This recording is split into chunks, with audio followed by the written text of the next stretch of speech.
Texie, I know it's been a couple of days since I posted a video, and if you watched my last couple of videos, you know I'm messing around with TCS. So this is the Battle of Stonne,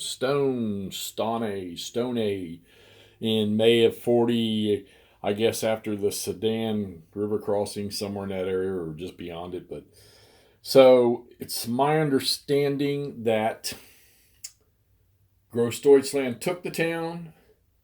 Then I want to say it's Belote or something like that.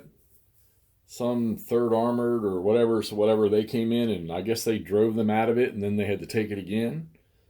Haven't really done much research on it, just some stuff I was looking at. So, but anyhow, we're playing the opening where the Großdeutschland is trying to overrun Stonne and take it.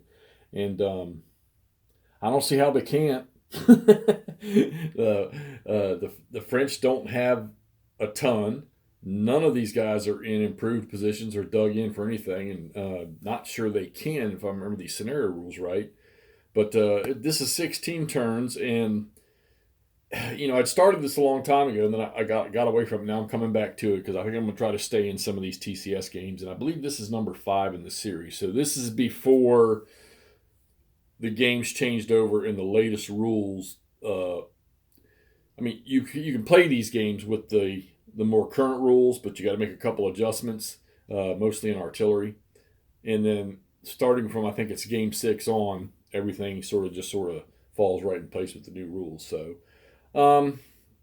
I've gotten by the visibility thing. I've gotten by spotting.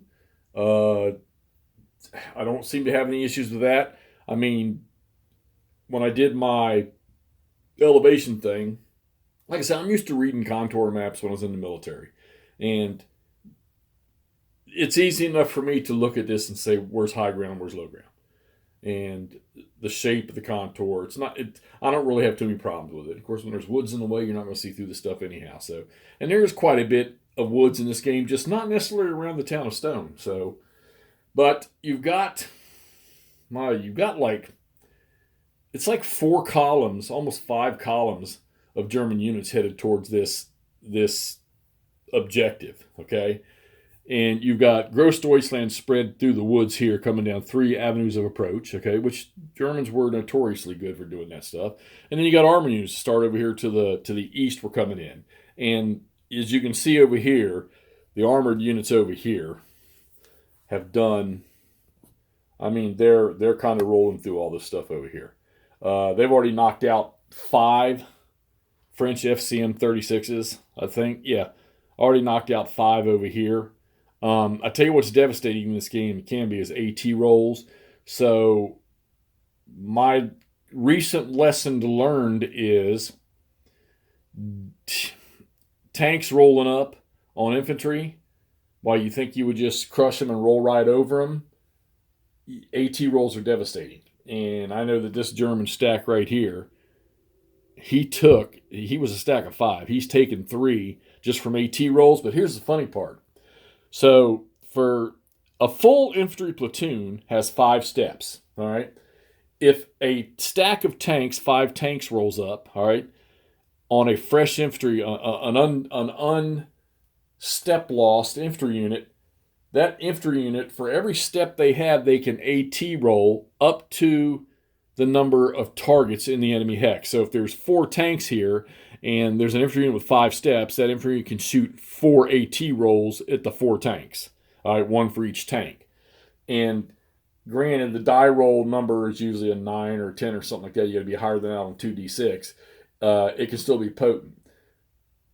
And it's a fairly easy way for these guys to get kills, depending on how well you're rolling or how bad you're rolling.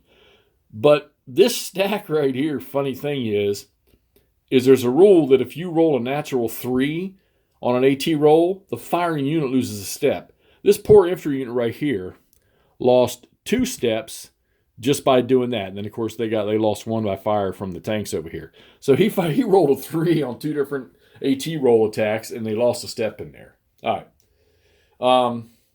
I think the only thing that I haven't mastered yet in this game is I'm still not sold on the mortars. I mean, I understand how they can fire and under what premise they can fire, but it just seems like the numbers are not right. And then the other thing is like machine guns, okay? If an infantry unit is at 1 hex away, he's going to get half of his steps added to his firepower.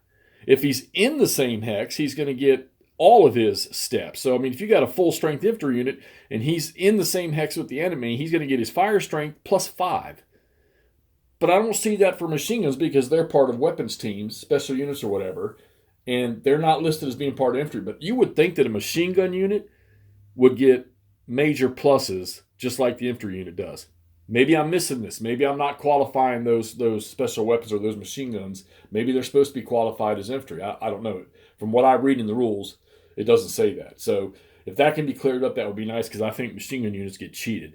Granted, they seem to have more range, but I think they're getting cheated because their firepower should be a lot more than just a 2 machine gun sections easily with enough firepower as an infantry platoon. So, all right. But anyhow, so what's going on? Let me back the screen out since now you can't see what I was doing there. So the Germans are, like I say, they're blowing down through these approaches. I need to get these infantry guns and these mortars that are being towed. I need to get them into range to set up so they can put some work on Stonne here, on Stonne. The Germans here, this column here, which is their approach, is this path here to the town. They've already got units up in here closing in on the town. These guys here will be closing soon. Maybe get these guns down in here on the roads where they can put rounds in here on Stonne. There's a lot of indirect firepower amidst those trucks that are, plus some anti-tank guns, which I think most of them are 37s. So I don't know how much they're going to do. These French tanks, they have a defense of 2. So, which most of these things you look at them, they're defenses of 1s and 2s, and even I think there's even a couple of 0s in here. But anyhow, I need to get those guns down in here. The Germans are about to clean out the French that are out here in the forward positions and get in. All right, so probably one of the most effective rules of this game that I really like is the suppression and paralyzation. Okay, so if you're firing at a unit that's suppressed, or you are firing and you're suppressed, which, by the way, a suppressed unit can only do SFA fires. They cannot do overwatch of any kind.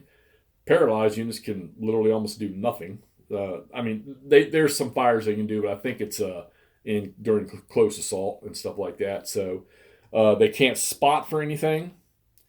So the deal is you have a recovery phase. You do not have to unsuppress a unit. You can leave them suppressed. All right, well, why would you're like, that's stupid. Why would I do that? Well, if they're cut off or they're adjacent to a stack of enemy units, you might not want to flip them because if they recover in the line of sight of an enemy unit, they're going to get shot at, and they might just end up in a worse condition than they were.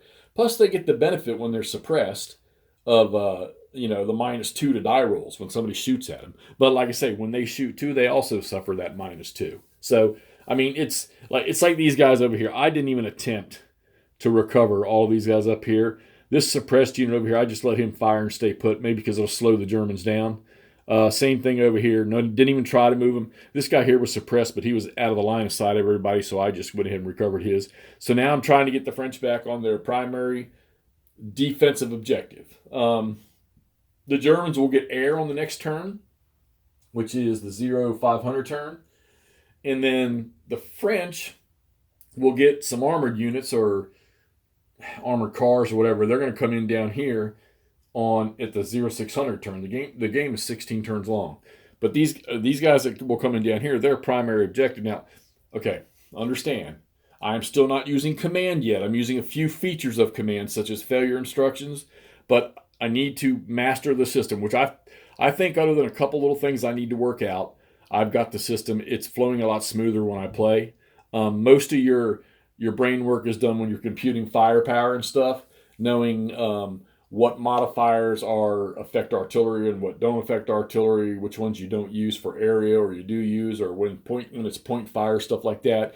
Units that can point fire, that can also area fire, like your tanks. Prime example, a tank unit doing area fire, if he's like a 1 strength tank, he's 1 step, so each step has like 5.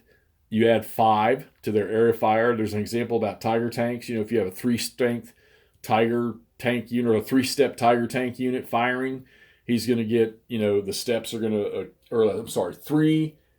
Yeah. So if you had like 5 Tiger tanks, each would get an area of fire addition of 5 points. So I mean, it would be 5 times 5. They would get 25 in their firepower because of that. So you got to kind of pay attention to that when you're doing that, playing this game too. So, but yeah, TCS.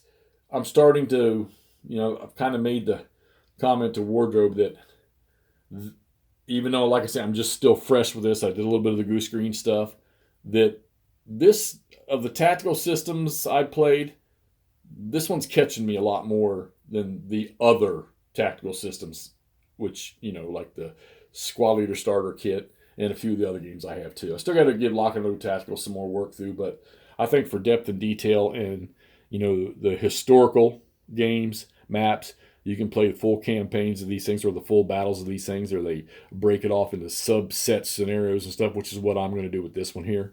I think I want to get on back to the Bloody 1/10th, which I think is even earlier than this one here, but with the December coming up. So there you have it. This is Gross Deutschland 40. We're playing the 16 turn, the first scenario for Stonne, the battle for Stonne, or Stone, however the heck you pronounce it. Somebody can correct me. And I got a feeling the Germans, we'll see what the fighting's like when you get around this protective terrain right here. But I think once the Germans clear out the scattered French that are still out front here, they'll probably tear this town up. All right. But we'll also see when that 6th GRDI unit comes on, because they got quite a few units over there, vehicles there, when they come on, if they can change the battle any at all. So, all right, let's get this posted so I can see what Hexy's doing with TCS. Talk to you soon.